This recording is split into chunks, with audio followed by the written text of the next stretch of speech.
March 19th and 20th, Thursday and Friday. Can we just speak to the obvious? These videos are now being updated with reality. We are going through one of the strangest times of history, or her story I like to call it, and it's not surprising that astrologically over the next 10 days to 2 weeks, we have so much going on in the heavens. So I want to let you know, I'm going to break it down day by day as we go along, but just to be obvious, we are changing the flavor of our readings because we are dealing with a world crisis, and it would not be anything less important for an astrologer than to speak of the story from the heavens looking back at earth and seeing if I can give you the confidence to feel safe, that we are in such a radical departure from our old reality. And the good news is, you know what's constant? The northern star. You can count on the sun going up and the moon going down, and we always know where the planets are, no matter what the dilemmas are back here on the earthlings. So I'm going to speak to you from the heavenly perspective, talking about how it's affecting us back at the ranch. I'm going to give you some more information. Let's start with this first date. The sun is in Pisces and the moon is in Aquarius. What does that mean? Whether or not the time of life is crazy, it does suggest an exotic energy. Sun in Pisces is the sensitive part of us that's very internal, very quiet, tends to want to be reclusive. What a perfect time for us to be all told to stay in isolation and be alone or be with our family. But the moon's in Aquarius going detach. Let go. Ask hard questions. It's all about astrology. It's why you're watching this video. The moon in Aquarius says to us, what is going on and how do I not get emotionally involved? How do I detach?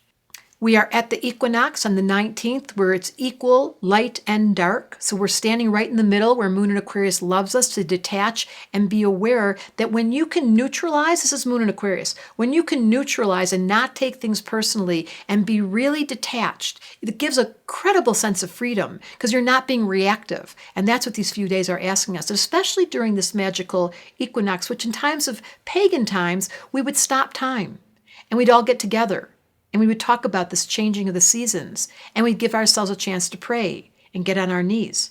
Well, if that's not exactly what's happening now. And finally, I must tell you that Mars and Jupiter are both at 22 degrees of Capricorn. This happens once every 2 years. Mars, let me describe him. He's like this cowboy with cowboy boots and a cigarette hanging out of his mouth, and he's got an attitude. He's not real friendly, and he's kicking things. He's got a pissed off energy. When he's focused and you tell Mars a task to do, he's good to go. But when you leave Mars energy idle, they've got a real temper. Well, it's not just Mars. It's at 22 degrees. Jupiter, the largest planet in the heavens, expands everything. It's secret sauce. So there's an expansive Mars energy right now being present, and it's going to go on for the next 10 days. Mars is going to hit Jupiter, what's happening now, that's going to hit Pluto by the end of this week, and then it hits Saturn by the end of this month. So just be aware that Mars came to town. He's a little huffy, and when the moon's in Aquarius these few days, it's asking us to detach.